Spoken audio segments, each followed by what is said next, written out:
৩০০ টাকার ভাড়া ১,০০০ টাকা। সাভারের আশুলিয়ায় বাসে অতিরিক্ত ভাড়া আদায়ের অভিযোগ তুলে নবীনগর চন্দ্রা মহাসড়ক অবরোধ করেছেন পোশাক শ্রমিক ও ঘরমুখো যাত্রীরা। এতে সকাল থেকেই গুরুত্বপূর্ণ এই সড়কে যান চলাচল ব্যাহত হয়, ভোগান্তিতে পড়েন সাধারণ মানুষ।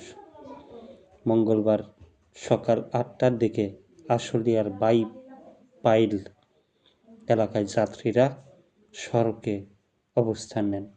সকাল ৮টা ৪০ পর্যন্ত অবরোধ চলছিল বলে জানা গেছে। অবরোধকারীরা জানান, সোমবার পোশাক কারখানাগুলোর শেষ কর্মদিবস ছিল। কর্মস্থলে ছুটি শুরু হওয়ায় বিপুল সংখ্যক শ্রমিক ও ভোটার নিজ নিজ গ্রামের বাড়িতে ফিরতে শুরু করেন।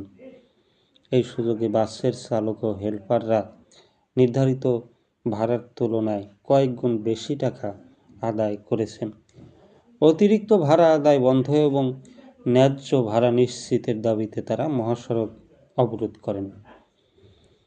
মুকলেশ নামের এক যাত্রী বলেন, ১৭ বছর পর নির্বাচনে ভোটের আমেজ।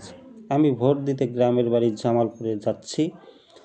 যেখানে ৩০০ টাকা ভাড়া, সেখানে এখন ১,০০০ টাকা চাচ্ছে। অবিলম্বে ন্যায্য ভাড়া কার্যকরের দাবি জানাই, যাতে সরকার এদিকে নজর দেন। পোশাক শ্রমিক আবুল কালাম সোহাগ বলেন, পোশাক কারখানা ছুটি হওয়ার পর শ্রমিকরা ভোট দেওয়ার জন্য বাড়ি ফিরছেন, কিন্তু ডাবল ভাড়া চাচ্ছে বাসের চালক হেলপাররা।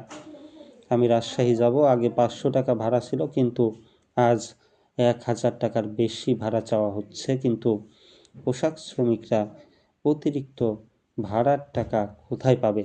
এতে ভোটারদের গ্রামের বাড়িতে ফিরতে ব্যাহত হতে পারে। এ বিষয়ে সাভার হাইওয়ে থানার ইনচার্জ শেখ শাহনাজ বলেন, সড়কে অতিরিক্ত যাত্রীর চাপ বেশি থাকায় সড়কে অবস্থান নিয়েছে, তবে অবরোধের বিষয়টি জানা নেই। অবরোধের ফলে নবীনগর চন্দ্রা মহাসড়কের দুই পাশে দীর্ঘ যানজট সৃষ্টি হয়। যাত্রীদের অভিযোগ, দ্রুত ব্যবস্থা না নিলে বাড়ি ফেরা ও ভোট কেন্দ্রে পৌঁছানো আরও অনিশ্চিত হয়ে পড়তে পারে।